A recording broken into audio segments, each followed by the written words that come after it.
What's up, everybody?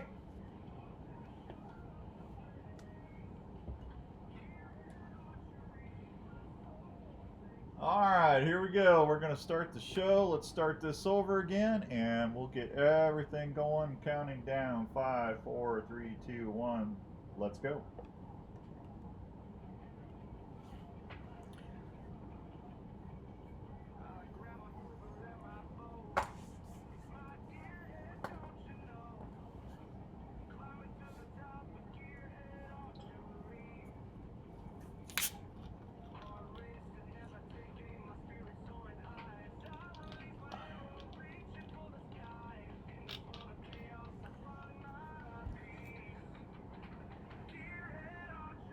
All right, welcome to this week's edition of Turkey Talk Radio. Hope everyone's having a great Wednesday all across the good old US of A.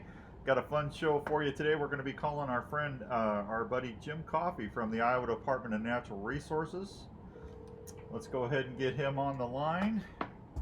Hey, Jake Pike, Rick Seeker, good to see you. Jim, are you there, buddy? How you doing?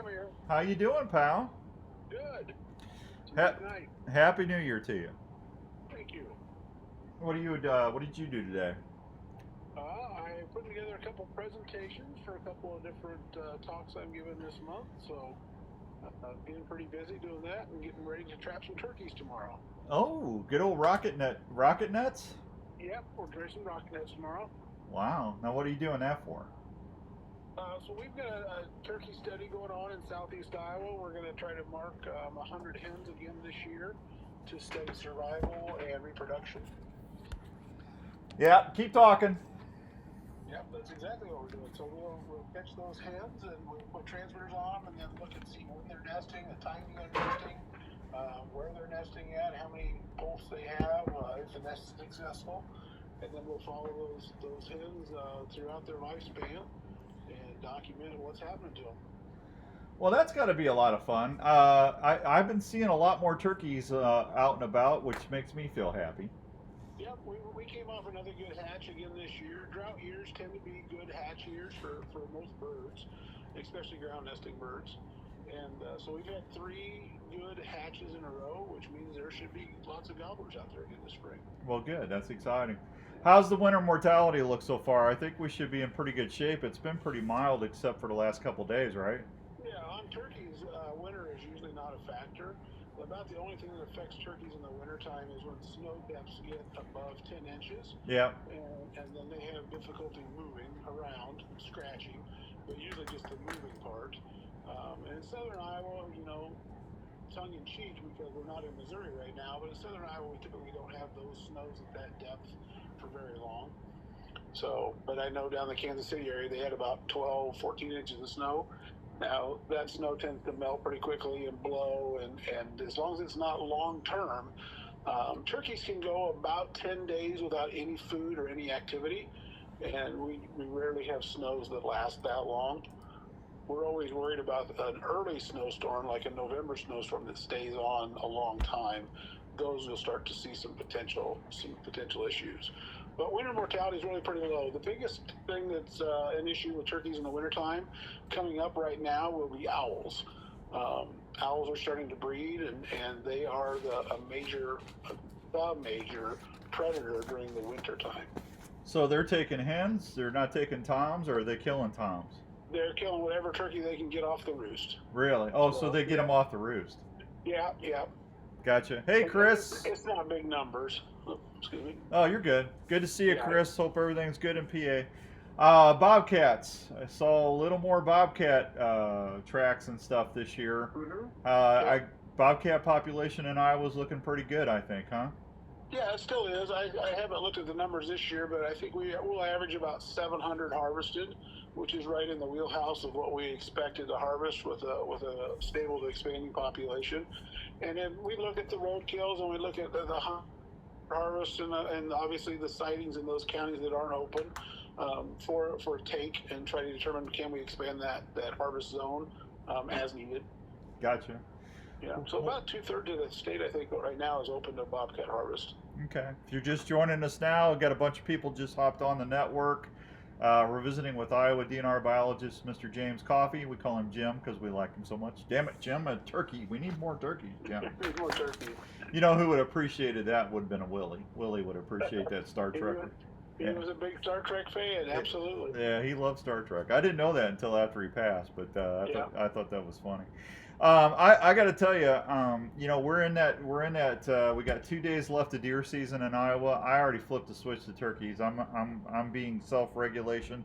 Good evening, John. Good to see you. I'm doing a little self-regulation on my farms that I manage. I wasn't happy with the deer numbers that I saw. So I had a couple doe tags and I just ate them. I just let those. Went ahead and gave the DR a donation, and I'm doing a little self-regulating there. But I was very happy with the turkey flocks. April can't get here fast enough for me, buddy. You definitely have switched over. So. Oh, I'm already dreaming about turkeys, and I start hearing spitting and drumming in my head about this time of year. So a little. I'll be honest with you. I was out doing some chainsaw work the other day and I heard some turkeys gobbling, and that kind of got my blood going a little bit too. So. Yeah. Oh, yeah. Yeah, and a lot of the non-resident states, their application periods are going to be starting here pretty quick too. So it's that time of year. Yeah, I wanted to bring that up, Jude, for Iowa specifically, because that's one thing that does catch our non-residents by surprise. In Iowa, our application period will end in January. Yeah. So if you are interested in coming to Iowa, you need to get that, or bringing a friend to Iowa, you need to get that application in right away. Absolutely. Need to say hi to John. Thank you, John. Dan Anderson. Thank you, Dan. Appreciate that. Todd, good to see you. My buddy is back. I've got a big buck that's hanging out in the backyard, Jim. It's killing me. Urban deer refuges. Oh, yeah. Todd, good to see you, buddy. He's following the river is what he's doing. And he comes up and, We're kind of into a third rut right now, too. So yeah. Don't think about that, but it's about the 15th, and that's, the 7th to the 15th would be for those deer that did not get bred on the 15th of November. Yeah, you got the 15th of December, and now you got January. Yeah, he's definitely nosing around the does back there. Yeah. Roger, good to see you up in New York. Nick, how you doing, buddy? Good to see you. Thanks, everybody. Happy New Year. Yeah, he's 160-inch deer. Is driving me crazy. Well, those sheds will be out there for you. I'm hoping. I got a neighbor that's into it too, so I got to beat him to him. So I'm always worried about getting to him before the squirrels and the mice. Yeah, man, I tell you what, I got some trophy fox squirrels back there. I'm talking 5-pounders, buddy. You got the trophy squirrel management program going. Yeah, I do, man. They're going crazy. So, this time of year, let's talk a little turkey definition. The show is brought to you in part by our good friends at Sportsman's Warehouse, Game Hide, Flex, Per Whitetail, Gearhead Archery, and of course Rupert's Roost and Peace Turkey Calls in Pennsylvania. Mr. Todd Rupert. This time of year, when do they start establishing their pecking orders? Well, that's probably already determined. They've already done it? Yeah, so typically turkeys are kind of unique in the fact, depending on when the hatch occurred, but the males and the females are not really associated with each other. If you watch those flocks, the jakes should have probably moved over. They can still be with the hen groups, yeah, but the jakes will move over into those gobbler groups, and those orders are getting established pretty quickly. They know who to follow, they know who not to mess with, and they'll just hang out in their own little bachelor groups, kind of like deer do, until I always say about March 15th. And then come early March 15th or so, you'll see those hen groups and those gobbler groups start to break up, and in a state like Iowa, really distribute themselves back across the landscape. In some cases, pretty good distances. Gotcha. Aaron, good evening, buddy. Good to see you. Happy New Year to you too, buddy. Thank you. So I thought, I'm sure they're always kind of fighting with one another. You see that at times, but I've been seeing some really good gobbler battles lately, and I kind of figured that's what was kind of going on. Yeah, I think testosterone is a wonderful chemical, and there's always a little bit of something going on. But you got to remember too that there's not a lot of fighting going on when all it's doing is burning energy and causing strife. There's always going to be somebody's too close to me, and I got to push them away and stuff. But that'll really kick in as the day length starts to increase as we get closer to spring. There'll be those subdominant birds that are feeling a little like it's my turn, and I'm going to try to take somebody and reestablish everything the way it needs to be before the hens are ready to breed.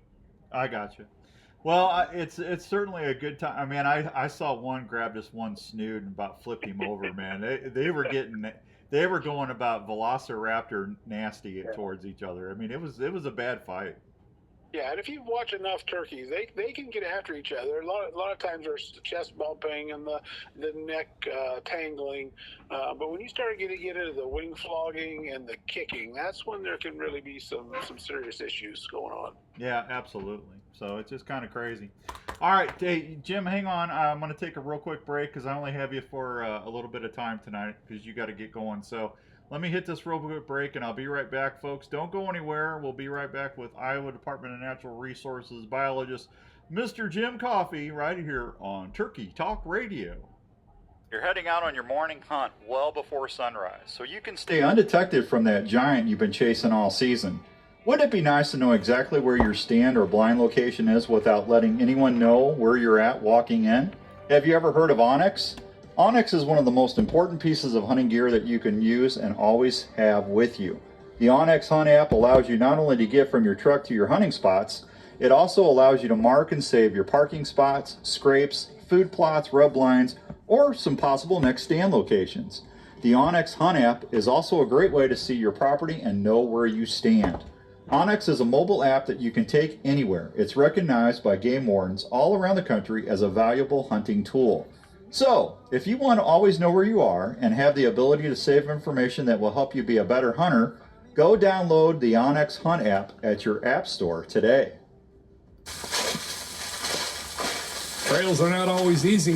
That's why your boots need to fit and perform when you're outdoors. Itasca Footwear has been helping folks on their adventures for over 40 years. Itasca learned over the years that using only the highest quality materials and hardware is the way to make footwear for the whole family in all situations. Whether you're out elk hunting, chasing moose or whitetails, riding snowmobile trails, or ice fishing in sub-zero weather, Itasca Footwear will provide you not only a great fit, but comfort for all-day adventures. Itasca has sizes and styles for the whole family. You want to give them the same comfort and fit that you look for in footwear so everyone can enjoy their day. Look for Itasca Footwear, trusted by millions of customers at most major and family-owned retails. For more information or footwear styles, please go to www.itascabrands.com. Itasca Footwear, they will keep you on the move. Taping your own hunts is an exciting way to capture the moment. Fourth Arrow camera arms can help you video easier in the field. They're extremely lightweight, durable, and easy to pack. One Their more. patented shoulder system is also very adaptable to any tree or ground blind setup. The bases are affordable and easy to set up for various wind directions. Multiple camera arms are available, including the Stiff Arm, Stiff Arm Pro, and Stiff Arm Elite. They're made of high-quality aluminum or carbon, depending on what you choose. For ground blind hunters, there's the tripod and monopod options. They're quiet and maneuver easily within the blind. All models can handle Consumer Pro video and perform quietly in the field. You can even custom pick your setups with Fourth Arrow camera arms.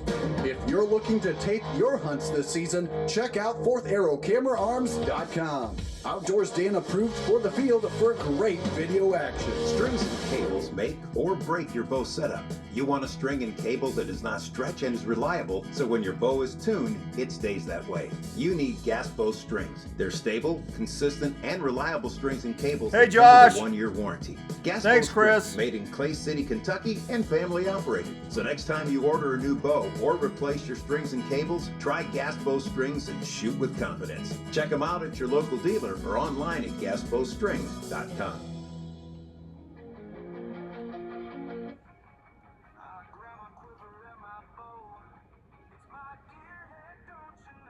All right, welcome back to Turkey Talk Radio here on the Outdoor Call Radio Network. Hope everyone's having a good Wednesday. Got my buddy Jim Coffey on from the Iowa Department of Natural Resources. We're talking a little turkey. First turkey show of the year. Man, are they doing good up in Minnesota. My father-in-law sent me some pictures. He had probably 45 toms in one flock up there. Crazy. Yeah, and 30 years ago, we didn't think turkeys could live in Minnesota. Isn't that nuts? It's crazy. Yeah. Yeah, I think that's really awesome myself. I don't know. Yeah, I just came back from a Midwest conference where Canada is represented, and they've got some issues going on with turkeys up in the provinces up there too, and some of the same issues we have, with urban turkeys and expanding populations and how to manage them, and it's kind of a new world for them. So they were glad to talk to us Midwest people about how to deal with turkeys in an agricultural landscape. Yeah, we got our buddy Brant watching. He says, "Good evening. 2 more days of pheasant season in Iowa. How's the pheasant population?" He's a big upland guy. Pheasants. Yeah. How's the pheasant quail looking? Yeah, we've had, again, the winter's been good for them, but I've seen more pheasants and quail in southern Iowa this year than I have in several years, which, again, is a kind of a testament to those droughty years and ground nesting birds. So I think we're doing okay. We're not where we were in the 60s and 70s, obviously, but there's birds out there. Yeah. I heard a lot of cackling this year. Yep, it's always fun to hear cackling. It's always fun to see a covey of quail. Yeah. I don't care how old you get to be, seeing a covey of quail will bring the youth back to your heart. I just like hearing the bobwhite whistles. Yep. Yeah, that's always a good thing. All right, well, so this time of year, I know a lot of, like I said, folks are finishing up their last season. Their permits are going to expire on the 10th, so they need to get new permits for 2025. When they're out there pulling their stands and their cameras and stuff, they need to start. I always said now's a great time to use your Onyx tool. Get out there, look if you see turkey scat, turkey sign, if you see where they're wintering, look for the roost trees, and you see where they're feeding. Those are great spots to mark for the spring, right? Yeah, and what I always emphasize to people too is just because deer season's over, we still got a great squirrel season left at the end of the month. We've got rabbit season going on. And I think one of the most underutilized scouting techniques we have is squirrel hunting. Yeah. Because when you're out there squirrel hunting, you're looking at the landscape, you're seeing the rolls and the hills and the valleys and the timber, and the same things you just said. You're looking for roost trees, and it gives you an excuse to go out and walk around and maybe take a squirrel or two. And the other option is shed antler hunting. Get out there and walk those trails and look for acorns, look for what's on the ground, find where those turkeys are scratching at. But just because that's where you see them in the wintertime doesn't mean that's going to be where they're going to be in the springtime. No, but that's a good place to start. You get out there, because they're going to feed. They're going to be feeding if there's a food source there. I always mark that as a good spot, and they do split up and they go different directions. But usually you're going to find some in that area. Right. If you've got a traditional area, there'll probably be turkeys there. They're not going to leave it. But just remember, when you see a flock of 40 or 50 turkeys in the wintertime, they can spread out over quite a large area. The most important part, though, about scouting is learning the lay of the land. Yeah. Because turkeys can be so finicky about not crossing a creek or a fence or some natural obstacle. And if you understand where those things are at, you can put yourself in the best place to be at. Yeah. Hey, Tony Casey, good to see you, buddy. Thank you for watching. I appreciate that. All right, well, I got my buddy in Pennsylvania. He's been making me some really nice calls. The Beard, I call him the Beard. His name's Todd Rupert. But I always tell everybody now is a great time to get all those calls out right now. Start making sure all the surfaces are where they need to be. Make sure nothing got cracked. Make sure your strikers are in good shape, and and start practicing a little bit, because it's gonna be it'll be April here before you know it. Hey, we are one day closer to turkey season every day. Yeah, and Nebraska is always in the middle or end of March, so we're really getting close there. But the Deer Classic's only 8 or 9 weeks away.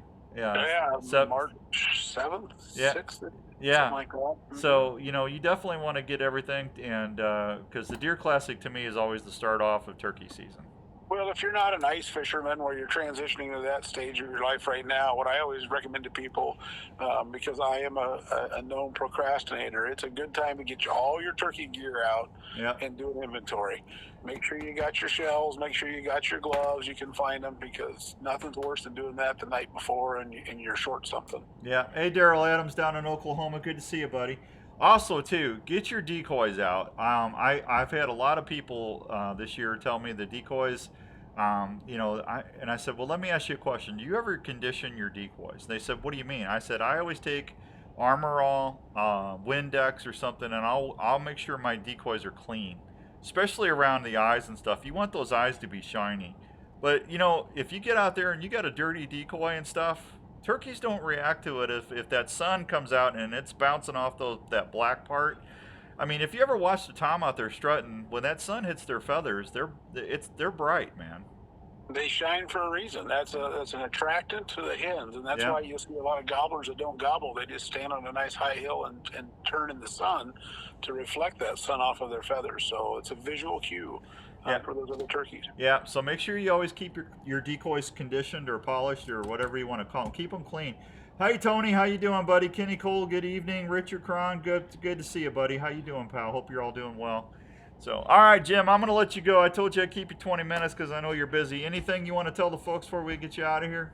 No, it's just a busy time of the year, and depending on what state you're in, it's a good time to be looking at your regulations. Most states are having public hearing meetings right now, and they're getting information. If you've got to participate in a survey or you get that in the mail, we do that for a purpose. So feel free to fill that survey out and help manage your own populations. All right, hey, can you do one question? Mitch is wanting me to.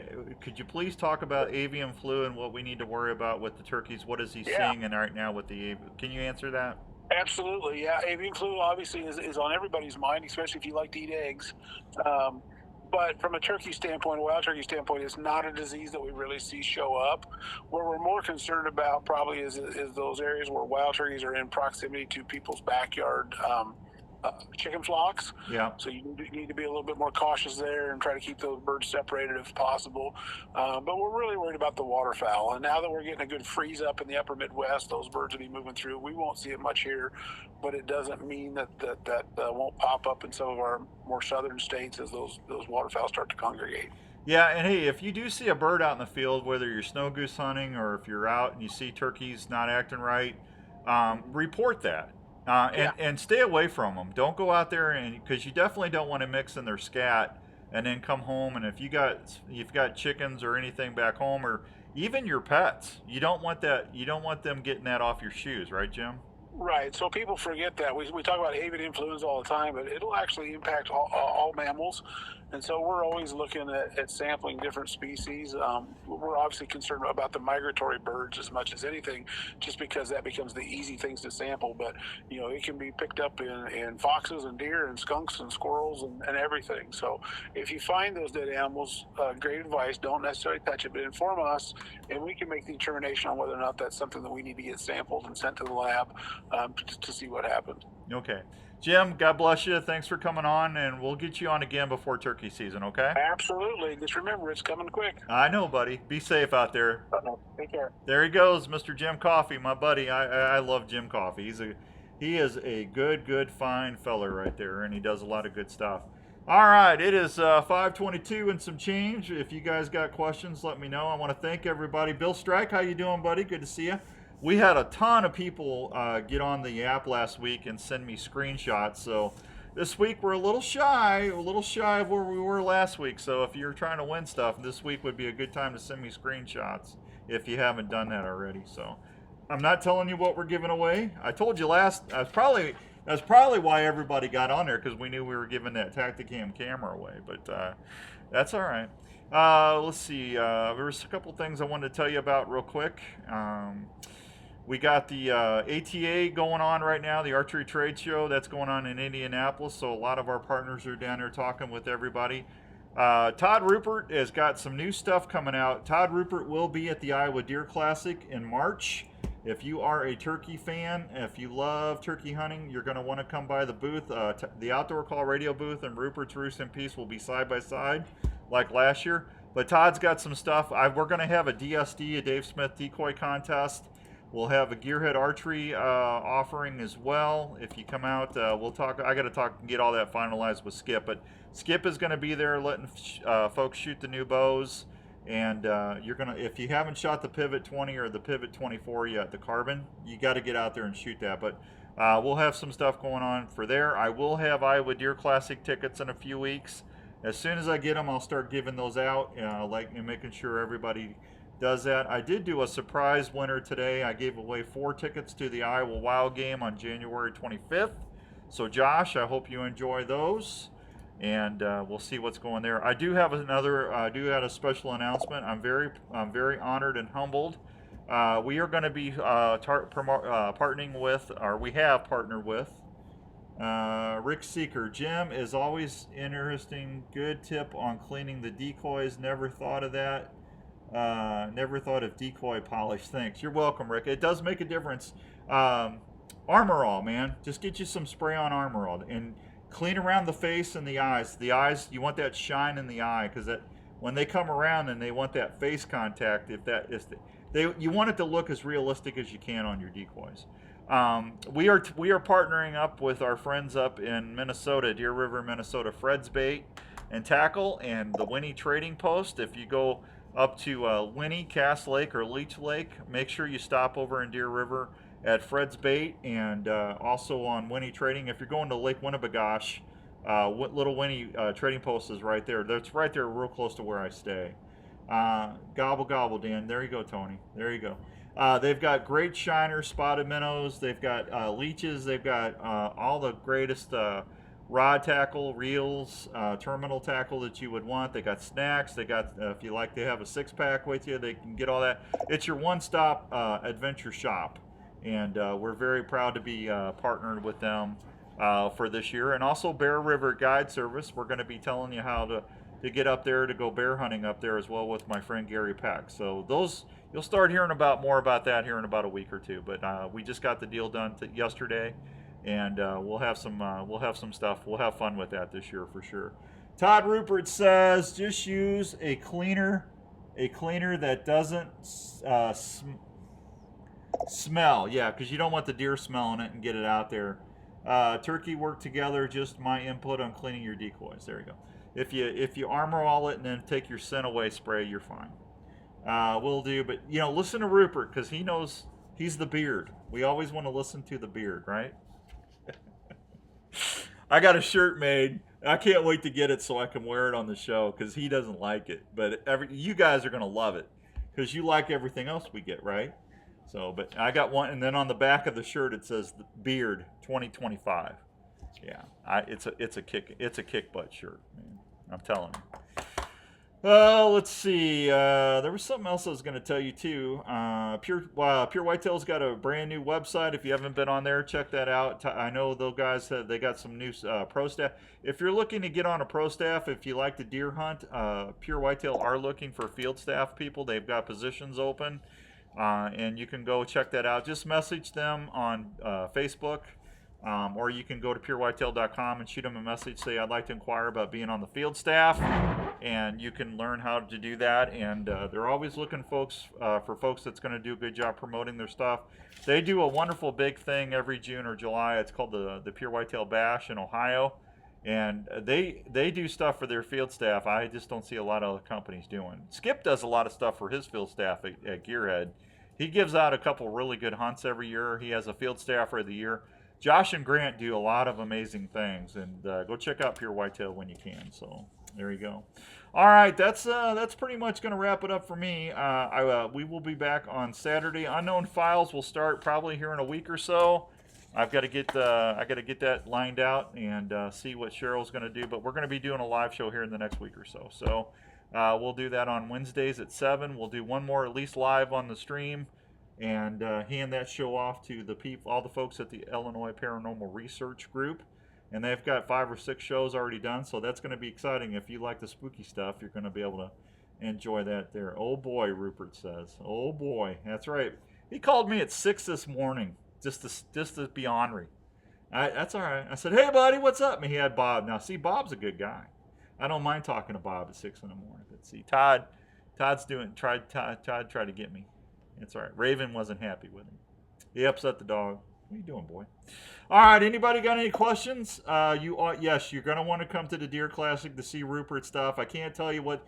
He's got a new line he's introducing this year. If you are a collector, you're going to want. Now, see, I got this. AJ's dad gave me this call when I was in PA last year. This was one of Todd's first box calls. And look at the detail on it. Isn't that cool? And I'm not even going to take this out and run it. He was nice enough to give me this. This is staying in my box call collection.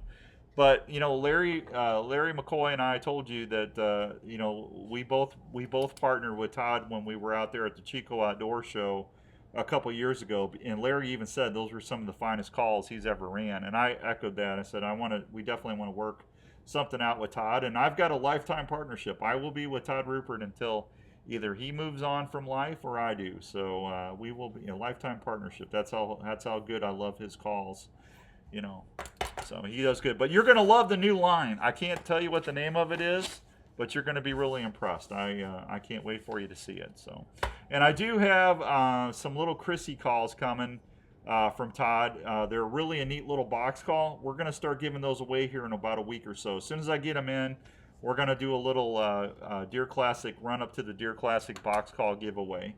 And we'll give those away on the Saturday show. I'll give away one or two here on the Wednesday show. And we'll have fun with that. But I carry one of those in my pack. They're an awesome box call. So really, you got to hear it to believe it. He does a good job. All right, I'm out of here. You guys be good. If you need anything, the outdoorcallradio.com is the website. If that's too long for you, outdoorsdan.com. It'll take you right to the same website. It'll say the Outdoor Call Radio website, but I got outdoorsdan.com on there too. Two great ways to get to the website, and the website's getting redone, actually. We'll have a little more interaction on there too.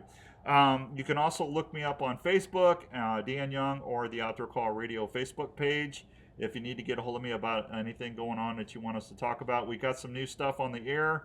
Damn Good Friends is airing. I think this is the second time they've aired, and we've got another show coming on here pretty quick. So a lot of fun stuff coming up on the Outdoor Call Radio. I will see you next time right here on Turkey Talk Radio. Until then, we're going to send it back to regular programming. Thank you for being part of the Outdoor Call Radio family. I'll see y'all later. God bless you. Good night.